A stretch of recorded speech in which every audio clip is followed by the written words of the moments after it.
a poem called Reflections After the June 12th March for Disarmament, the African-American poet Sonia Sanchez begins with this chant of memory, and this is just a partial reading of the first page of that poem. I have come to you tonight through the Delaney years, the Du Bois years, the B.T. Washington years, the Robeson years, the Garvey years, the Depression years, the you can't eat or sit or live, just die here years, the civil rights years, the black power years, the black nationalist years, the affirmative action years, the liberal years, the neoconservative years. I have come to say that those years were not in vain. The ghosts of our ancestors searching this American dust for rest were not in vain. Black women walking their lives in clots were not in vain. The years walked sideways in a forsaken land were not in vain. It's a beautiful, beautiful poem, and I just read a few lines from it. Sometimes I read this poem to my students, but even as I am reading it, I know that many of them do not know the names, the historical references, the suffering it recalls, and the redemption it seeks. They can feel it, and they do, but so many do not know the specificity and therefore the deeper meanings. Then, too, there is an essay by Adrienne Rich in which she reflected on the second wave of feminism as it seemed to feel it had to reinvent everything. She wrote about the ways in which feminist politics have been turned back again and again, interrupted and lost, as it were, quote, because we had no way of handing on a collective female vision. I tell stories in my classes, and I know that in the stories is where the students most connect with what we're trying to teach. I began writing Intimate Politics thinking that my own history could be a link from one generation to the next, a way of making history intelligible and personal and political to a new generation. I thought that in telling the stories of the movements for peace and social justice, civil rights, women's liberation, for the visibility of gay and lesbian peoples, it would help. I wanted women and men to know that we are the makers of our own histories and our own personal lives. Tony Cade Bambara used to say, black people walk in and out of the front doors of their own lives. That great numbers of people, mobilized, organized, persistent, and willing to take at least some risks, can and often do play a decisive role in all kinds of movements for freeing political prisoners, defending constitutional liberties, ending war, and so on. And most of all, I wanted future generations to know the potential for transforming our own lives, for building community, for seeking to ourselves become whole from all of the traumas that each of us has experienced. As a feminist, I wanted to engage the dynamic of the personal and the political, to show through my own life how I could project a public persona on the one hand, such as on the Berkeley campus, and be a psychological basket case on the other at the same time. And I wanted to also show how the personal reveals the political by demarking and exploring what I call in the introduction to the book, a politics of trauma. By a politics of trauma, I mean all the forms of abuse and maltreatment that people experience, whether based on gender, class, sexuality, racial oppression, anti-Semitism, anti-Islamism, or any other system of domination. I did not know that in writing the childhood section of the memoir, I would recover such terrible memories of childhood sexual abuse. When this happened, I stopped writing, of course, for quite a while to gather myself, so to speak. I worked with an extraordinarily skilled therapist. My partner was emotional bedrock, and my children embraced me. I got through it. I made the decision to go back to the memoir and to peel open my life, to reveal what once had been unspeakable, in the belief that in understanding a politics of trauma, we could deepen our understanding of relationships of power. Finally, as I moved on to a spiritual path, I began to see the interconnections between the personal and the political in a new way.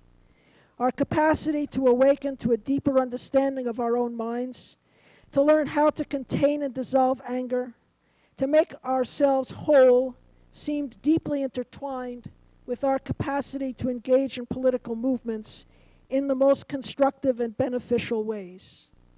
In breaking all kinds of silences in the memoir, I wanted to say none of us escapes. Silence is corrosive, and denial is fatal to both individuals and movements. While Intimate Politics is a memoir with archival purposes, it is also written with an activist and spiritual heart. May our discussions today lead to a fruitful dialogue about the political, the personal, and the spiritual present, and our ability to change both ourselves and the world. Above all, to end suffering. Thank you so much, and thank you to the panel.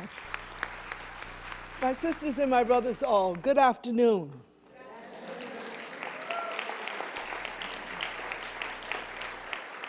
I want you to know that it's really a joy, and it's a privilege for me to be a part of this discussion that is inspired by Professor Bettina Aptheker's amazing and grace-filled book, Intimate Politics. When my sister friend Bettina asked if I would read her book and offer a comment on it, of course I immediately said that I would, expecting, of course, that I would be reading. Bettina wrote the book, and so I would be reading an extraordinary work.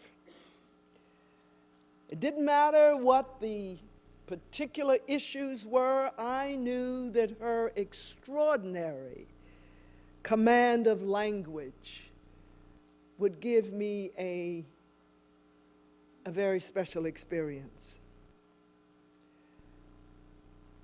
What I didn't know was that Intimate Politics would contain revelations that would hurt me,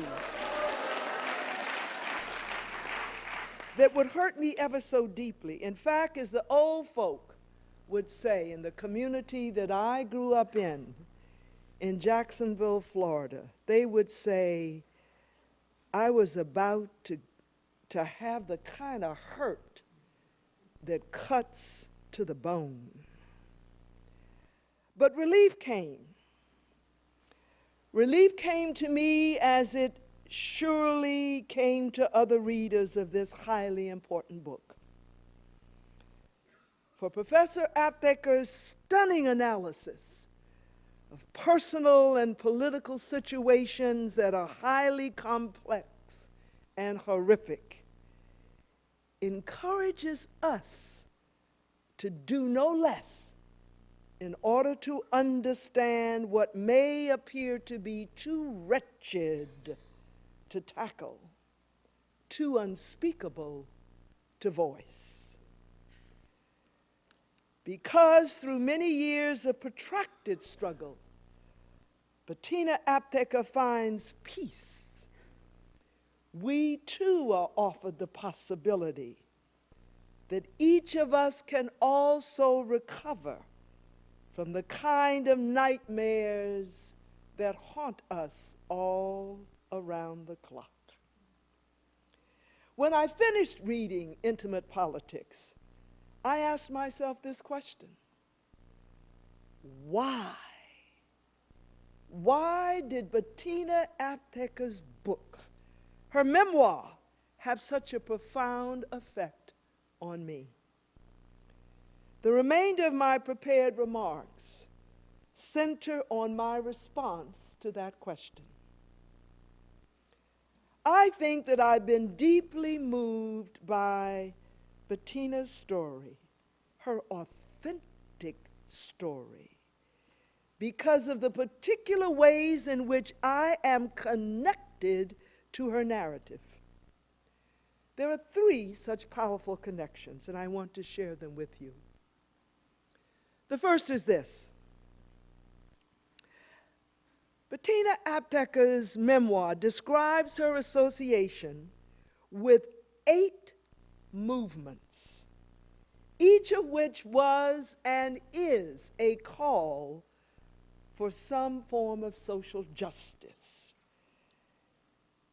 8 movements that I have been or am involved in or that I have some knowledge of. I refer to the Communist Party of the United States of America, the free speech movement, the civil rights movement of the 1960s, the Black Power movement, the We Got to Free Our Sister Angela movement. I refer to the peace movement, particularly the struggle against the war in Vietnam, the feminist movement with its academic arm as expressed in women's studies, and the movement for the rights of people who are lesbians, gay, bisexual, and transgender. Intimate politics exposes a point that I know from my own experiences and my own observations of these social movements. It is this: there are no perfect ones. All movements for social justice suffer from flaws, some of which are deeper than others. I also have learned this powerful lesson that is front and center in intimate politics.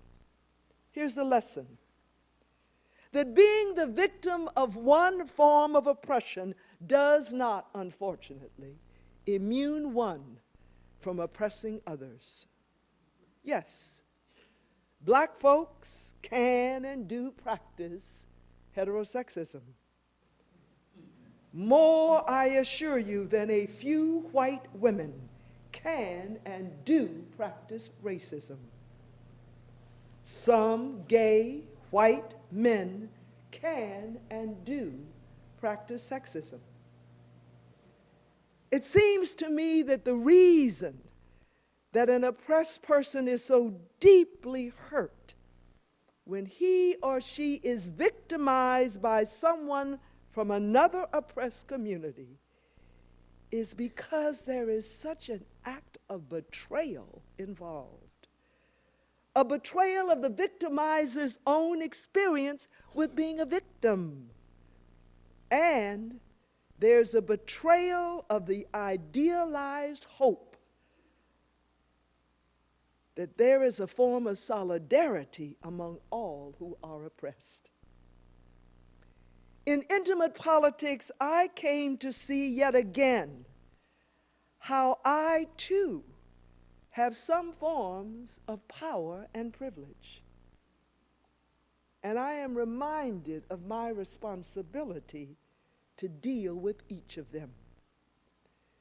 While I know the bitter stings of racism and of sexism, I must also deal with my own power and privilege as a heterosexual, as an able-bodied person, as someone who is upper middle class, and someone who is of the Christian faith.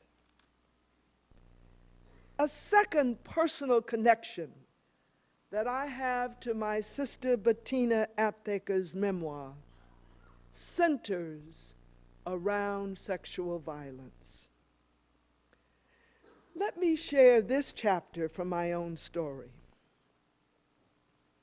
On a particular day in 2001, my close sister friend and co-author, Dr. Beverly Guy Sheftall, and I were working on our book that is entitled Gender Talk: The Struggle for Women's Equality in African American Communities.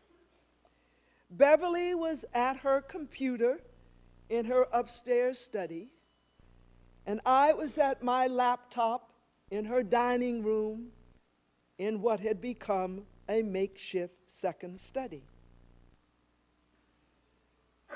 When I screamed out to Beverly to come downstairs as quickly as she could, she thought that I had surely suffered some major accident. She came quickly and found me physically unharmed, but she heard me say this: I cannot do this book unless I tell my experience with sexual violence. It was a highly emotional moment as Beverly Guy Sheftall responded by saying, if you will tell your story, I will tell mine. Between that afternoon when we pledged to each tell the story we wished we could wipe away forever, between that moment and the publication of Gender Talk, we had countless conversations about the pain, the anguish, and the anger induced in me by what my ex-husband had done and by what an ex-partner had done to Beverly. There was even that moment when I tried to tell myself, well, I didn't really have to write all of that. I didn't have to write this truth. For wasn't it going to be more painful and more embarrassing to tell this truth than whatever relief and healing I could get from the pain of the telling? But in a chapter entitled The Personal is Political, Beverly Guy Sheftall and I each did serious harm to the demons who were haunting us. During the book tour that followed the publication of Gender Talk, in almost every setting, some woman would thank us for writing of our horrific experiences. For in doing so, this woman would say, it was as if we had given her permission to name the demon that was tormenting her. And thus, true healing could begin for that sister as it had for Beverly and for me. Few, if any, emotions are as devastating as betrayal by individuals you trust, you think you know, and you deeply love. Bettina Aptheker and countless women and girls know of what I speak here. And yes, so do countless boys and men. For sexual molestation, rape, and domestic violence committed by a parent, a family member, a lover, a spouse, or a friend is betrayal by one who above all others one should have been able to trust.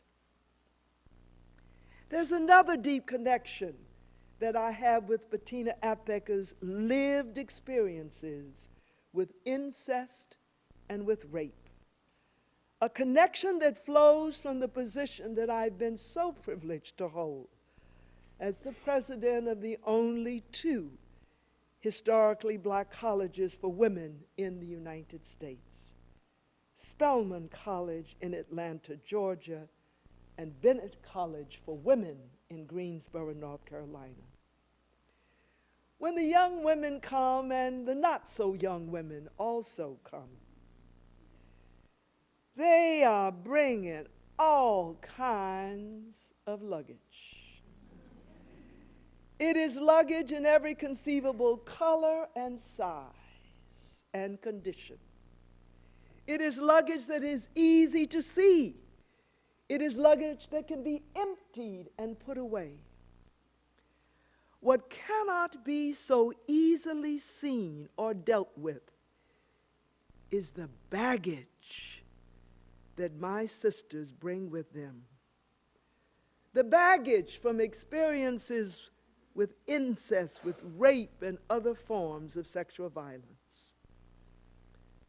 For my sisters of Bennett, for my sisters of Spelman, for my sisters of every place on earth, how I hope that they will find the help to do as Bettina Aptheker has done, and as I have done as well. And that is to claim one's baggage as the first step toward emptying it and putting it away.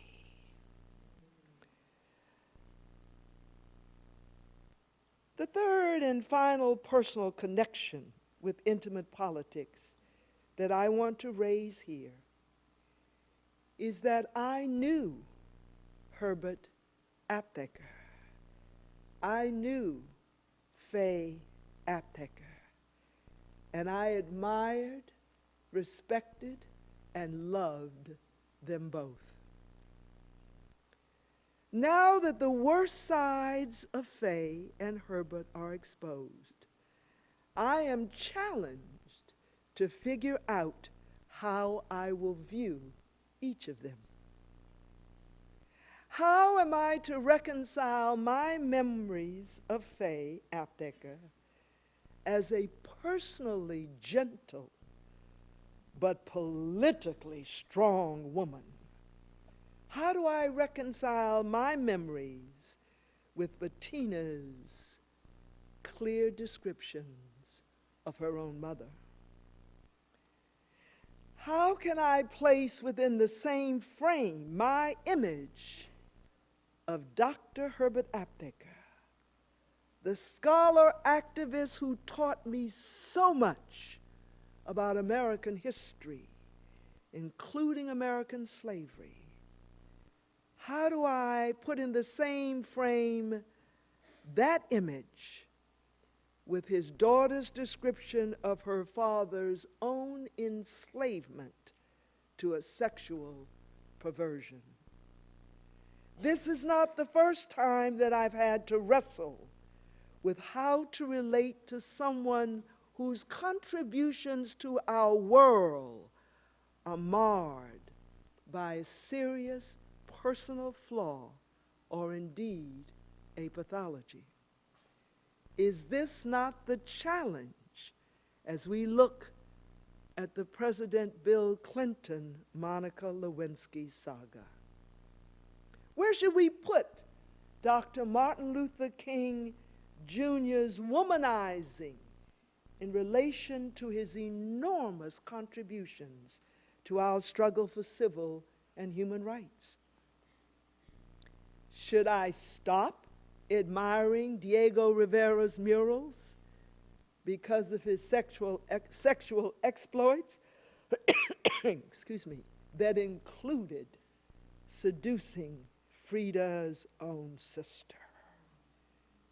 In a work entitled Mad at Miles, our sister writer Pearl Clegg asked how she can possibly continue to listen to the music of this genius of black improvisational music called jazz, when Miles Davis was such a misogynist. What are we to do with these fallen heroes, with men who betray our views of them as personally admirable as well as politically, intellectually, and artistically creative and solid? And yes, there are fallen sheroes too. Women whose public legacy is in contradiction with their personal fallacies. What I find helpful, as I think did our teacher, scholar, activist Bettina, is to use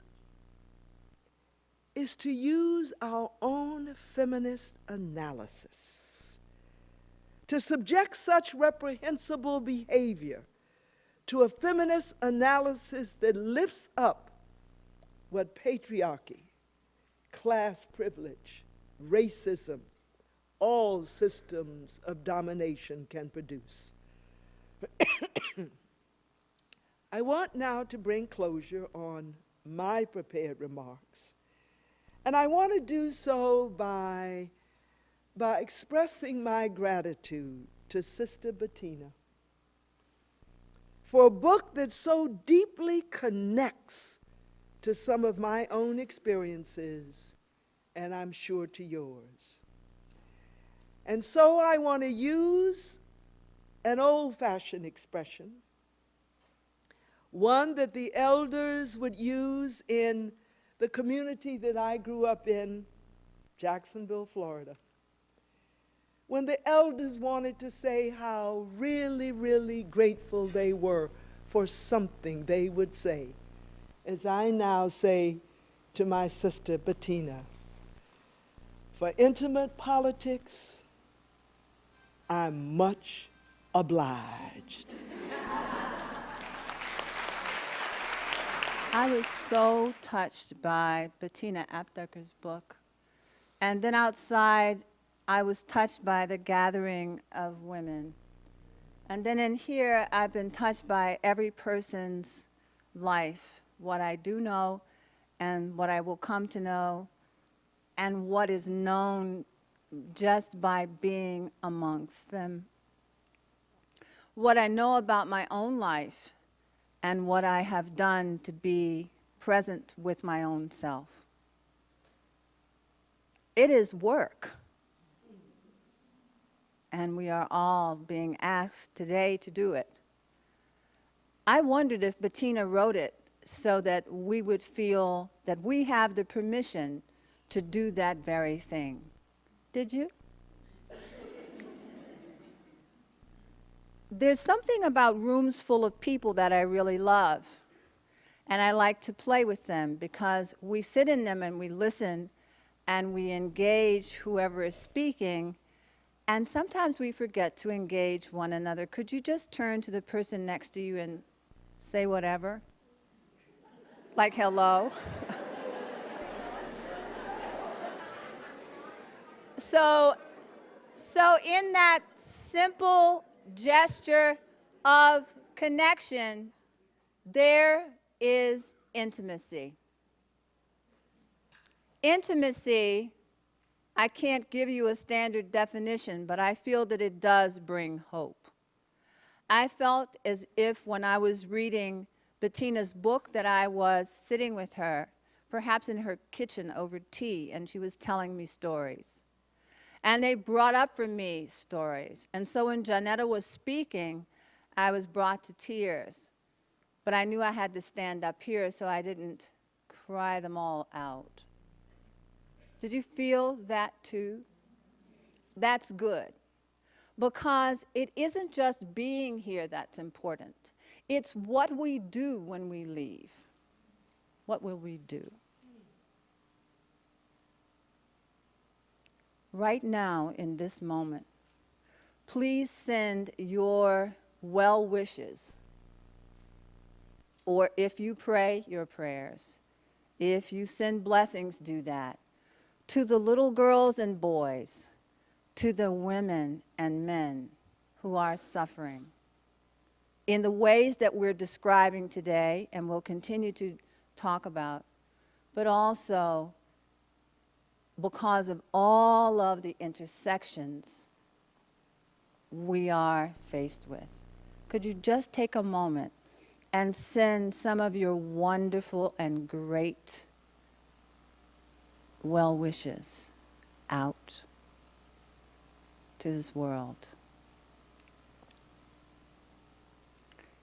And then bring one of those wishes back to yourself and keep it for you. So that when you leave, you remember that you do have not only the permission, but the stamina to face the things or help others face the things that must be faced.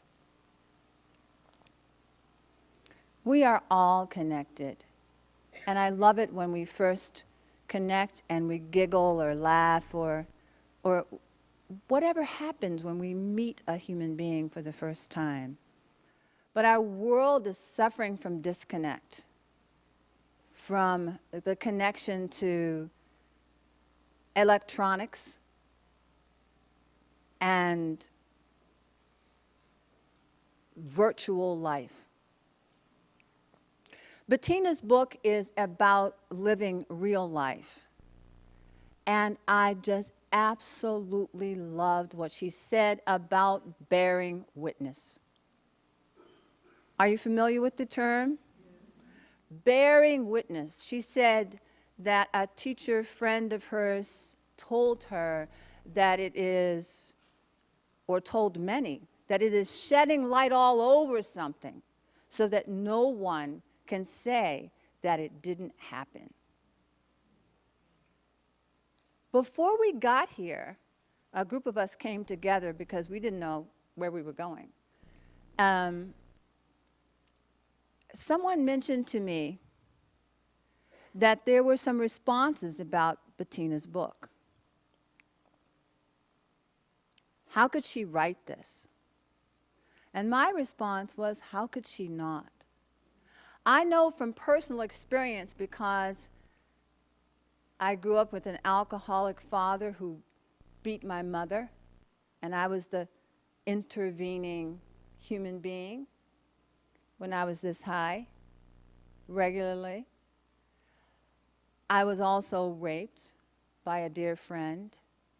I know that it is important for me to bear witness so that I can stand here and complete sentences and smile and mean it and be kind and be compassionate and be ready to face the next day in this world on the mornings when I wake up.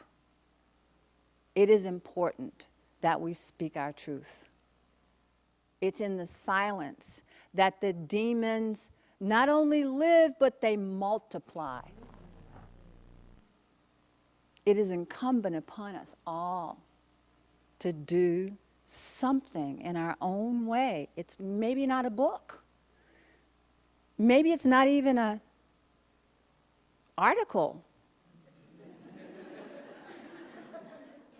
Maybe it's a journal entry, like the ones my students at Cal State University in the East Bay write in my classes. I make them mandatory. Why? Because we won't write what we really believe and feel unless we are encouraged. After that first statement of mandatory, the students love it. Yesterday, I promised Bettina I would tell this story. She doesn't know what it is yet, but she said she'd listen.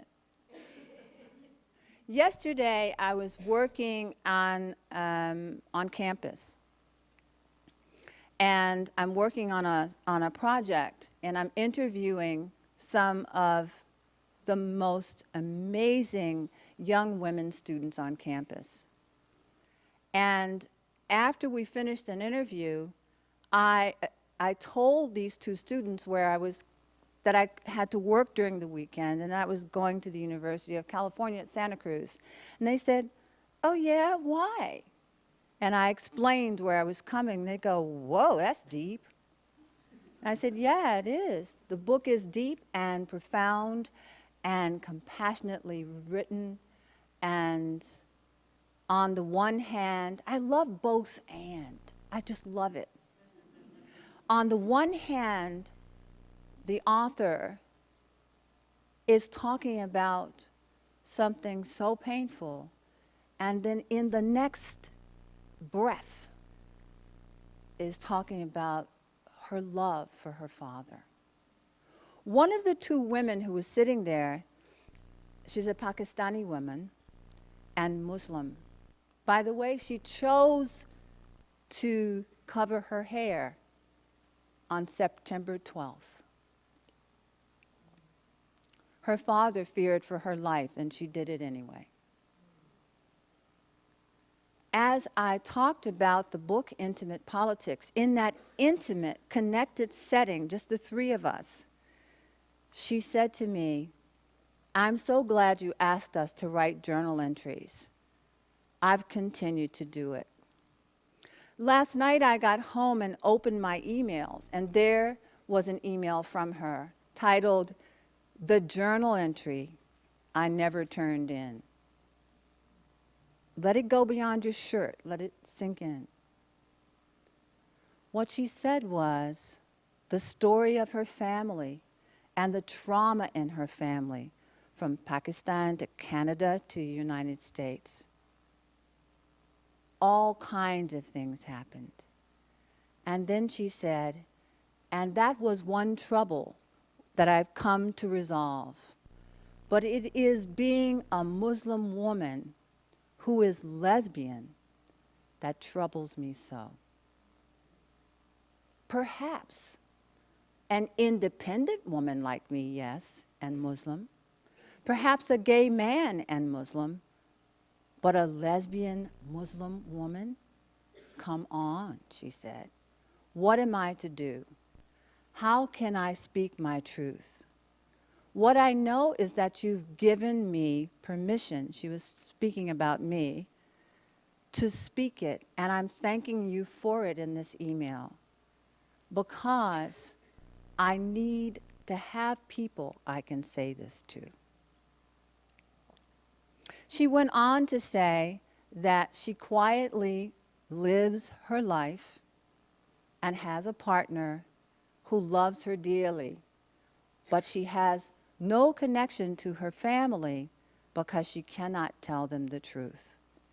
She ended by saying, "Thank you very much, and tell the author that I thank her very much for her book. This is the journal entry I never turned in."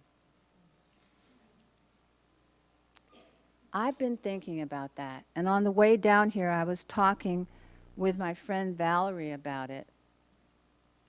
It's so important, not only that we tell the story, but that we be there for people. We be a resting place, a big lap for the people that need to speak to us. That we be a non-judgmental, compassionate presence. It calls for bigness. It calls for resolution in ourselves. It calls for being open and aware and awake. I was in the Black Panther Party, as Gail mentioned, for a good portion of my teenage and adult life. And in the time I spent in prison, I came to understand the light and shadows of Ericka. That's where it starts, folks. When you were talking about the one way that we are, Johnetta, out here, and the way we are behind the scenes, sort of, the names you mentioned brought me to think of people that I know in what people now call the Black Power movement. I was in an organization called the Vanguard. And here we were, the vanguard of the movement, so to speak, with all of this paradox. We human beings are paradoxical beings. And the moment we're ready to blame someone, we're forgetting where we've been, what we've done, what we are capable of, what we still can do. The mindfulness of our own capacity to harm can make us humble and great people. Just holding that awareness that we make a choice in every moment to be in resonance with living beings. I really don't think anything I'm saying is going over your heads. We get in rooms and we talk about political, And I love Bettina's book because she said, but the intimate political, who are we? What have we become? How are we continuing to become? I spoke on a panel a year and a half ago, maybe 2 years now, I don't remember, called Spirituality and Social Activism, or Spiritual Activism and Social Justice. And I was so touched that this group of people would put this panel together, because what I witnessed in the Black Panther Party quite often was that we were serving the people, body and soul, and we were harming each other, body and soul. Some of us, not all of us.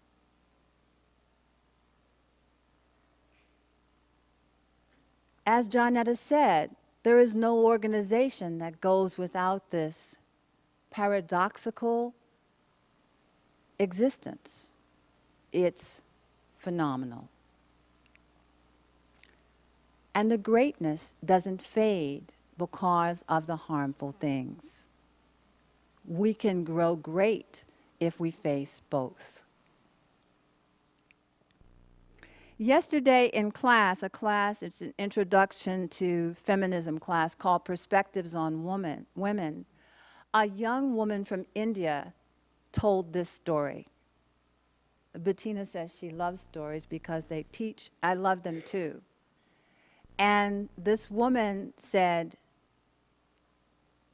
I found out because I'm taking this class and I've been talking more to my mother about her life as a woman. It's interesting when we get to see our parents as separate and unique, complete individuals separate from us, which is also what this book is about that Bettina wrote. This young woman said to the class, and I was speaking with my mother a week ago, she says, and she told me that when I was born, the family members, including my father, said, you should have aborted. And she touched her heart. She said, I was so hurt by this, that at some point in my existence, I was not wanted. And then she said that the doctors in the hospital came to her mother on the day of her birth and said, we're sorry, we have something to tell you. And the mother, I'm a mother, so my heart fluttered too. The mother said, tell me is my child fine? Is my child harmed? Is my child ill? And the doctor looked at her and shook her head and said, it's a girl. When she told that story yesterday, I was speechless, and the classroom fell silent. And all I could say is, I am just so glad you are on this planet. I am so glad you are alive. I am so glad you were not aborted. I am so happy that you were the girl who became this woman that you are today. I didn't think about it. I didn't hesitate. I didn't say, I'm a teacher, I'm not supposed to, I told this story because there was a point in time where I would hesitate. How intimate should I become? How clear in what I feel should I be? Which story is okay to tell here? It doesn't really matter. That student came to me after class and thanked me for affirming her life. She is amazing, and she is affirming other people's lives already. And I told her, your story will help others who feel that it's not okay to be a girl. It's not okay to be a woman. I could tell you stories all afternoon. That's not my purpose here. It's to remind us that we must remember history in the big sense and remember our own personal histories and resolve what we can about them and step forward for others. Be there. How many of us work with children? How many of us work with young people? How many of us know what they're facing? I'm youthful, but I'm not a young person anymore. I'm saying this specifically to a part of the population in this room. It is incumbent that we make a way for little boys to grow into men who do not abuse, who do not molest, who do not harm because they feel harmed or powerless or whatever the reasons. We must raise up the generation now and the ones to come so our world won't wither. We must raise girls to feel absolutely secure in themselves and honest. We must teach them the word no as well as the word yes. Sounds really simple, and it will take all of us to do it. And if you would do one thing, and I do this on behalf of a young woman I met when she was in the 8th grade 10 years ago. She said to me, wherever you go, Miss Huggins, you tell your friends and the people you see that it's about my life. And if they want to do something real, tell them I said they need to really love young folks. They need to really, really care, because people don't care about us. And then we get blamed for how the world is.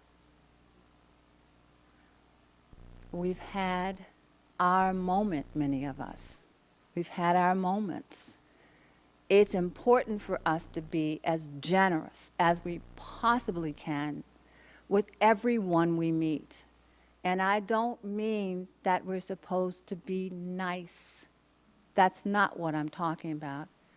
I mean that we can give of ourselves, and we can continue to learn, and we can continue to grow. There really isn't anything more that I can say about Bettina's her bravery and her brave book. And I hope that those of you who are intending to write something will do it. Those of you who need to say something will say it. Those of you who need help in healing something will find that way. And then step out and step forward in our world and be of use. As you are already doing, continue to be of use. One thing I learned from my life experiences is this. I tell myself this: you cannot give up. You cannot give in.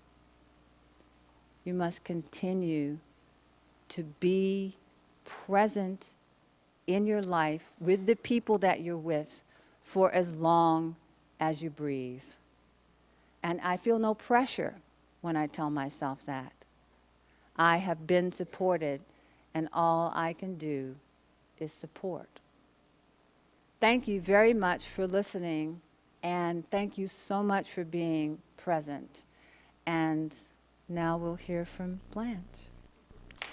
I'm just so deeply, deeply moved to be here, to be in this sacred space, to celebrate this sacred book. I think I want to start by saying to Bettina, thank you. Thank you. Because for me, just personally, when Bettina called me, as she did some of her friends, would you read this book? Would you say something about it? Of course I would. And knew it would be, as Johnetta said, fabulous. But it's a book of great surprise. And for me, the surprise was not what surprised some folks. For me, the surprise was in the generosity and love of forgiveness. That was, for me, the surprise. Imagine to feel so much life-affirming, freeing generosity and love. And it gave me pause. Because while I wasn't surprised about childhood abuse by people we love and admire, is I grew up with the assumption that there is childhood abuse. Literally, my grandfather. And so my mother told stories, and there was my Aunt Sylvia. And I grew up knowing about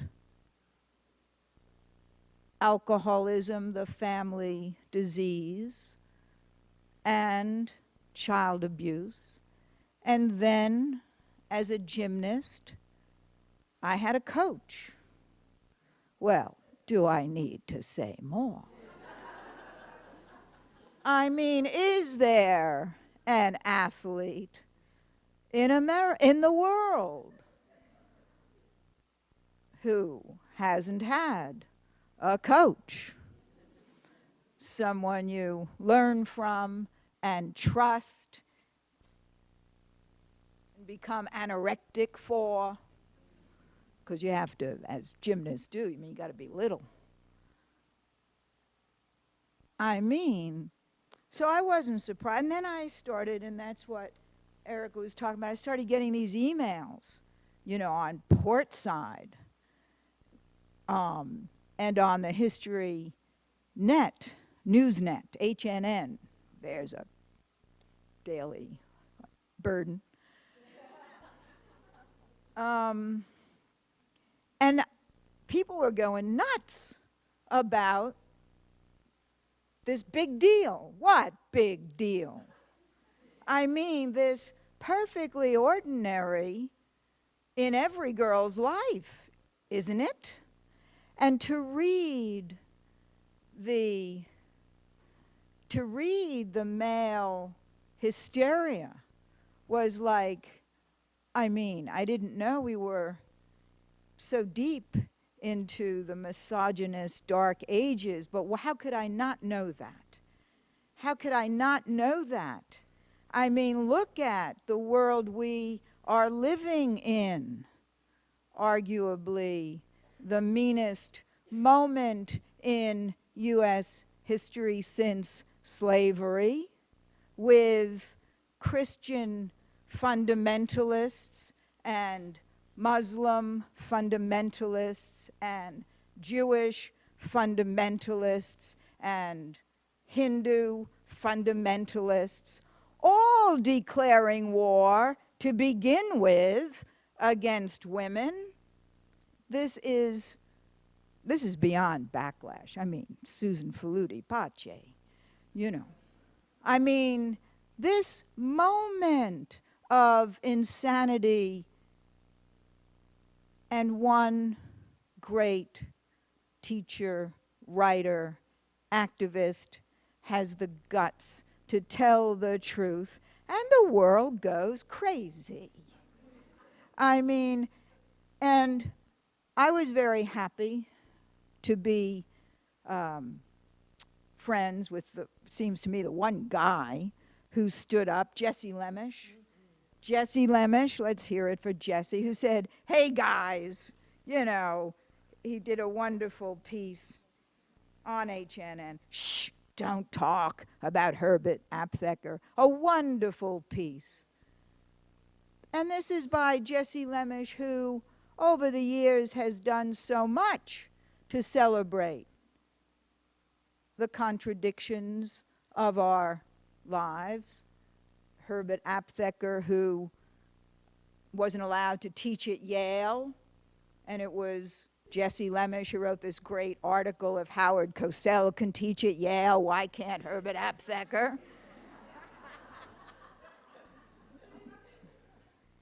So I always like to say my life was an accident, because all I ever cared about in my life was sports. And I was very good at many sports, and I was going to major in phys ed. And then I had an accident.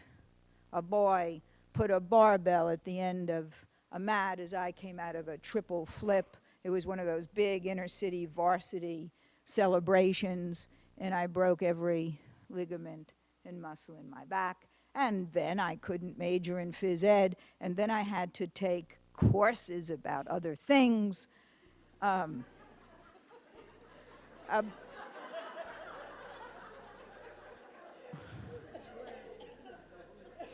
then, so every course I took, oh, that's interesting. So I majored in history, political science, and anthropology. Yay for anthro. At Hunter College. Where I, but you weren't teaching yet. Not yet. No. In fact, in anthropology, and I went to graduate school at a place that gave me the biggest fellowship. That was how I chose. And my it was an accident. My anthropology teacher, this great woman, Dorothy Cook Jensen, did you know her? She told me I was making a terrible mistake to go into international relations at Hopkins. One accident at Hunter College was that I became friends with a great poet named Audre Lorde. And so we remained friends forever. And Audre Lorde, and I'm really so happy. There are Wilf people here. There are Wilf people here. And Audre Lorde was my first lover, but then I met Claire Koss at a Wilf meeting. And we left our husbands for each other.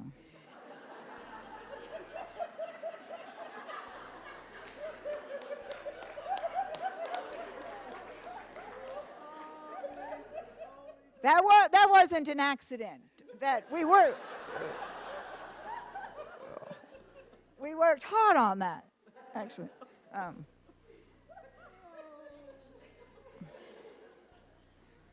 But Audre, we used to go to these peace marches and civil rights marches, and when I was reading Bettina, I know Bettina likes to read poetry almost every time she speaks. She reads a poem, and I was as soon as I read this book, I thought, that's Audre's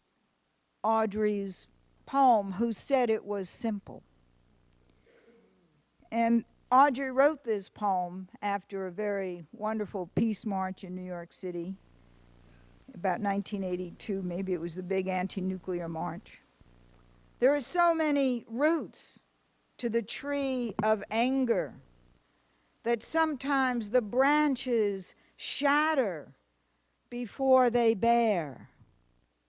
Sitting in Nedick's, the women rally before they march, discussing their girls, the girls they hire to make them free. An almost white counterman passes a waiting brother to serve them first, and the ladies neither notice nor reject the slighter pleasures of their slavery.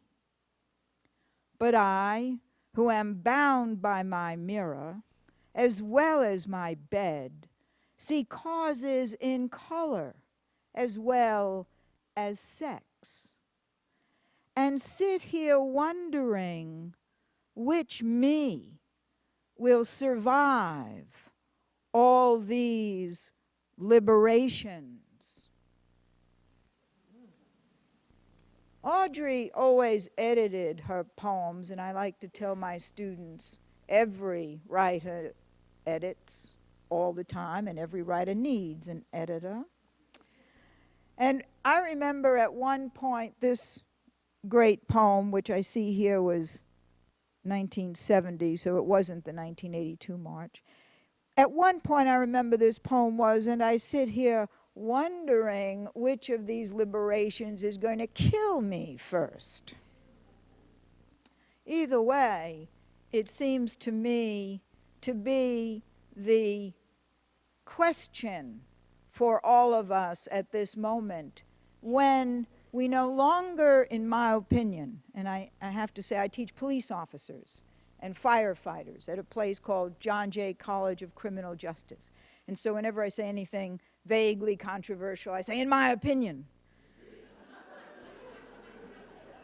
In my opinion, I usually say it 3 times because they wear guns to class.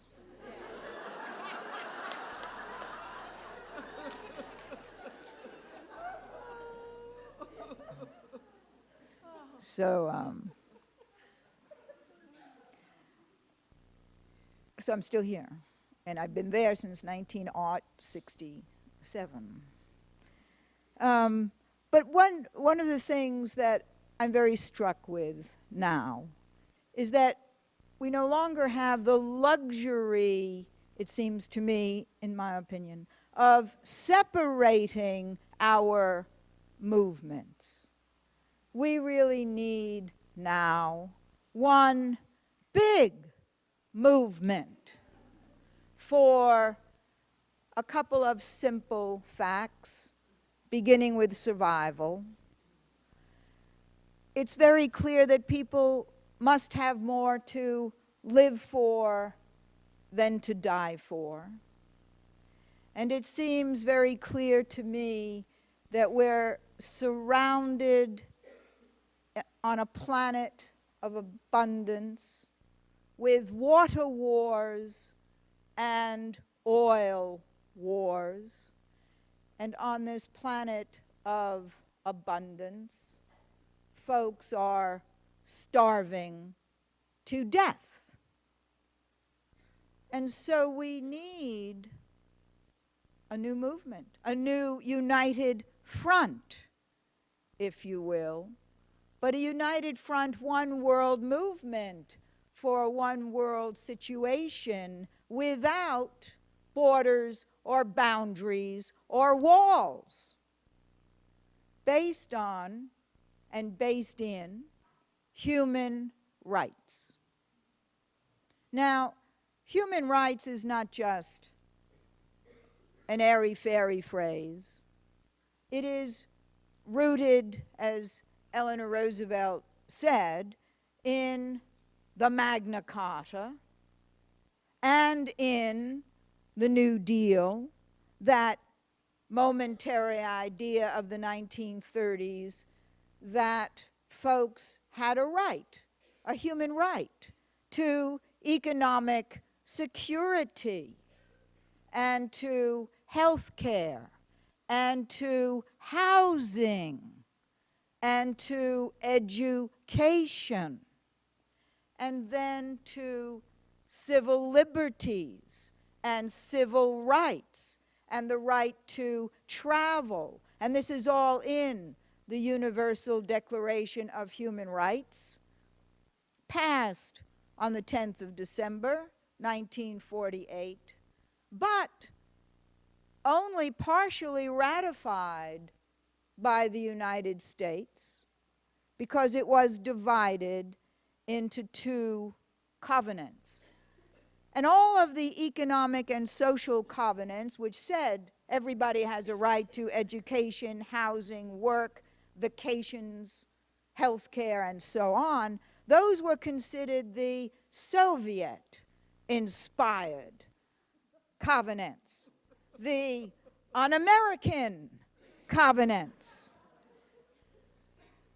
And then the other things like everybody has the right to vote and to speak freely, and there should be free press and assembly and religion, and folks may not, must not, cannot be tortured or held without bail or indictment or subpoena, all those things that seem to be gone. And there's some irony at this moment that it was the Universal Declaration of Human Rights, these two covenants, were ignored. Eisenhower fired Eleanor Roosevelt because he didn't want, John Foster Dulles didn't want to be committed to the Universal Declaration of Human Rights. So Eisenhower fired Eleanor Roosevelt in 1953. And the issue really never came up again until at the end of the Cold War in 1991, it was Mr. Baker who said to George Herbert Walker Bush, how about at the end of the Cold War, we ratify the Declaration of Human Rights? Now, you don't know that, do you? You know why? It's because the Republicans don't want any credit for it. But it was George Herbert Walker Bush who said, okay, let's finally ratify the civil and political covenant of the Universal Declaration. So at the end of the Cold War, the U.S. will stand for human rights. How's that? Now, I want to say from 1953 to the presidency of Jimmy Carter, human rights never came up. And Jimmy Carter brought human rights up, but half-heartedly, and when the Senate didn't pass it, he didn't push. Now, I don't want to attack Jimmy Carter because right now I love Jimmy Carter.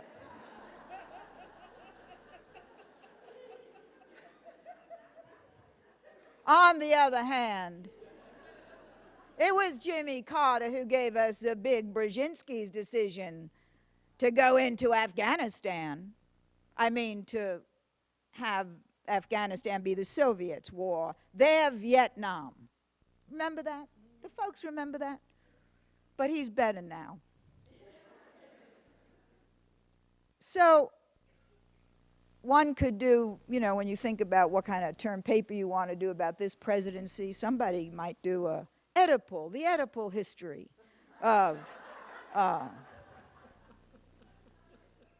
George Herbert Walker Bush and George War Bush. Oh, you want to stand for human rights, huh, Daddy? Ah.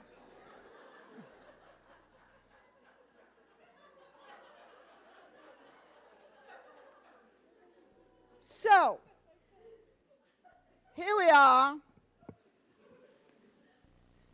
Now, I just want to get back a little bit to Bettina's book.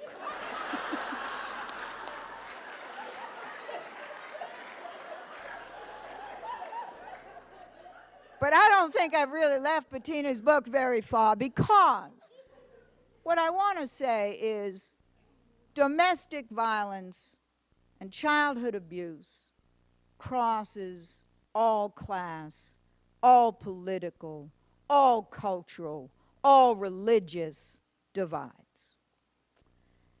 And in volume 1 of Eleanor Roosevelt, I write about Eleanor Roosevelt's father. People always ask me, how did she get that way? Her great ability to identify and work for people in want and in need and in trouble. And Eleanor Roosevelt would annually visit different women's prisons, the old Greenwich Village House of Detention. And I just want to say a word, Are Prisons Obsolete? This wonderful, incredibly important book by Angela Davis. Everybody go get it.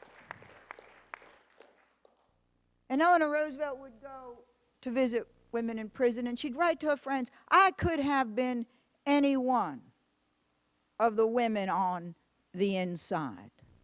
And I always wondered what that could mean. Maybe it meant she too could have killed her husband.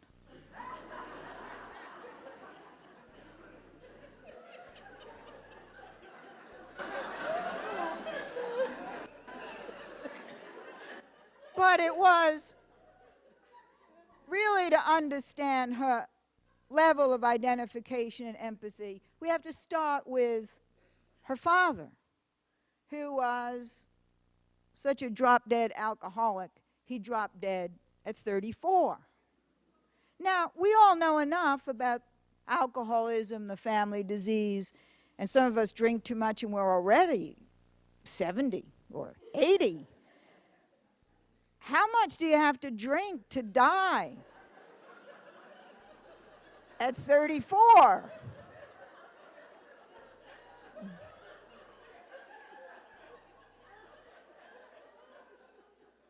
Her mother, bitter and weary, turned her face to the wall and died at the age of 28. Eleanor was 8 when her mother died, 10 when her father died. And for the rest of her life, she wanted to make things better for folks in want, in need, in trouble, folks just like her mother and father. And we get the stories we have about them from her. She forgave and she loved her father. After they died, she lived with her grandmother on a dreadful, dreary, big old house on the Hudson in Tivoli, where we don't know this from Eleanor Roosevelt, but we know this from some relative. 3 locks were installed on her door to keep out her uncles. What happened there? But we know that. We know it. And it just goes on across borders and class. I, too, assign for the first writing assignment in my classes. I teach a course at John Jay every semester when I'm at John Jay and at the Graduate Center. I alternate. A course called Violence and Social Change.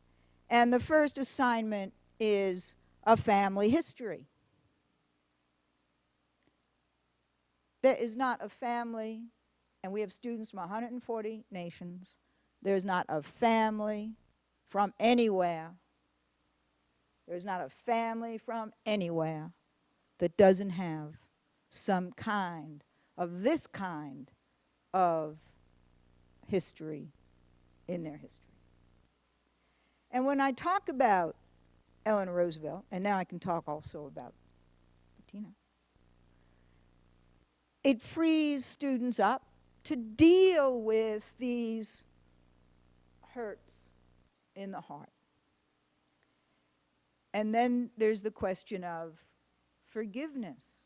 And then there's a question of how do we move on? And that brings us back to human rights.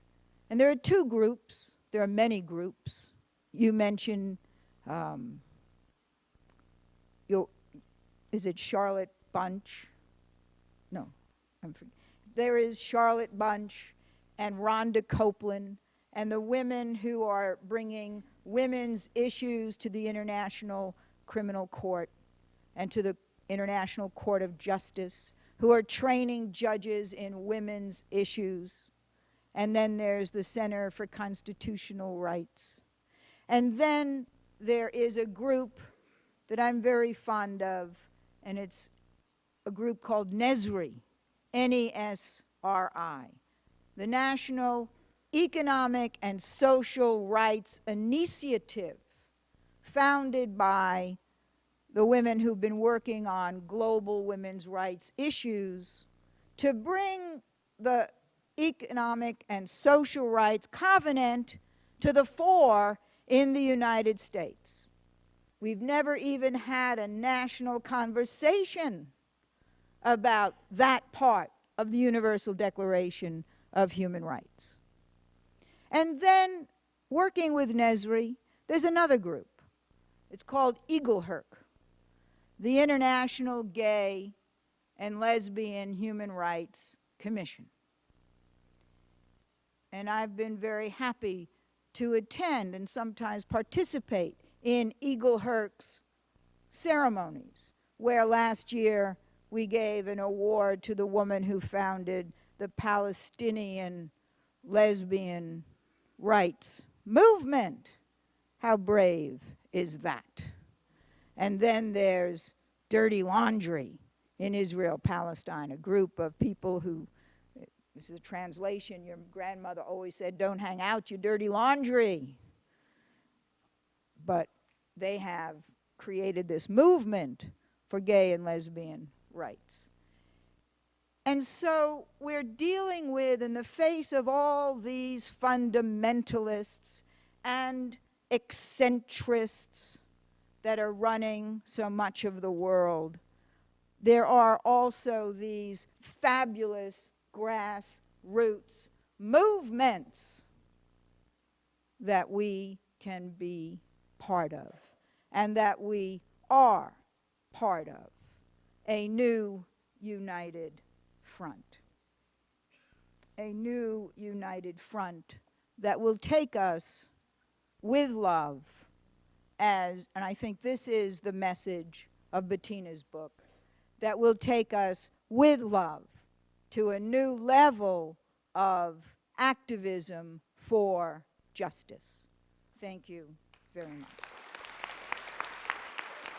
Let me just say that, like, you know, the other panelists, but I connect, it's at different moments.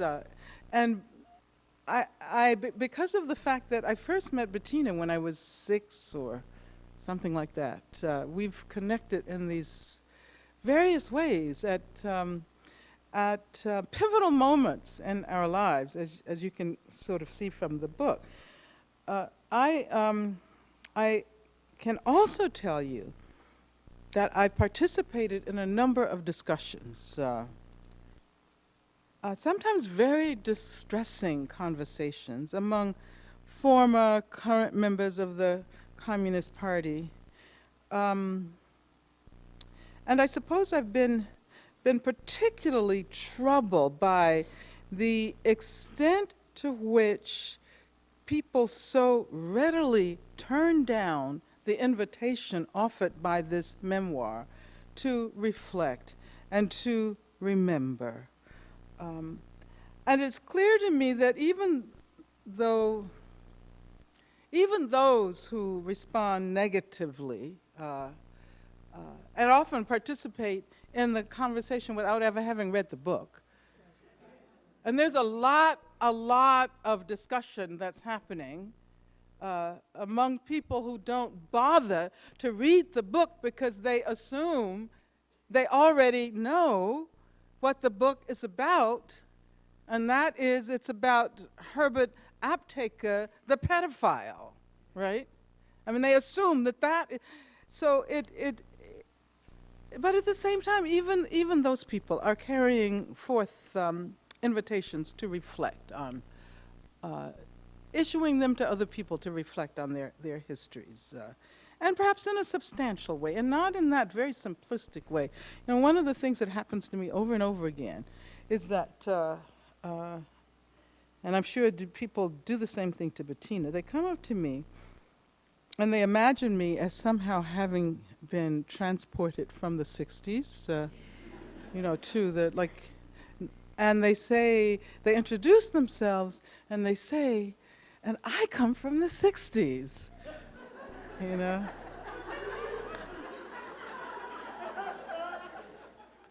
Like, that's where we live. We both live in the same place.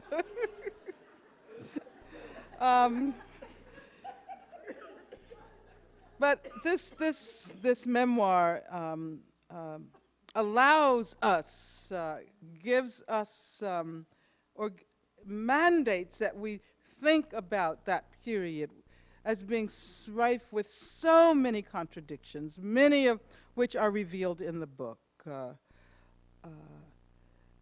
So it means that we cannot hold on to this nostalgic notion of that period as a kind of resting place.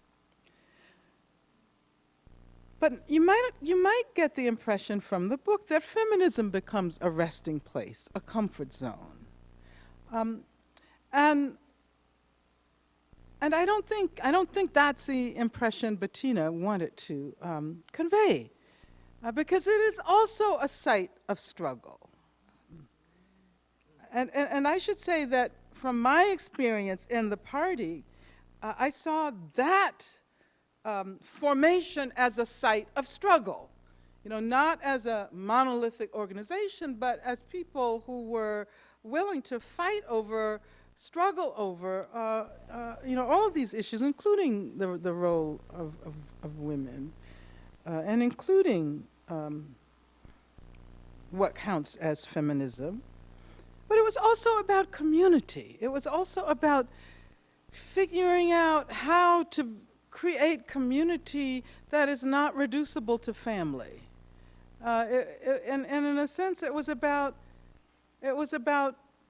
creating alternative relations, alternative social relations, in order not to have to rely on the family as the only source of intimacy, as the only source of compassion.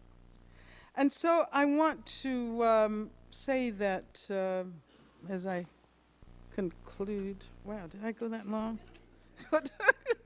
Oh, see, I told Gail to hold up her finger and let me know, be the timekeeper. But I'll conclude by saying thank you to Bettina. Thank you for offering this gift. And I really look forward to the discussion with the audience. Thank you. Thank you.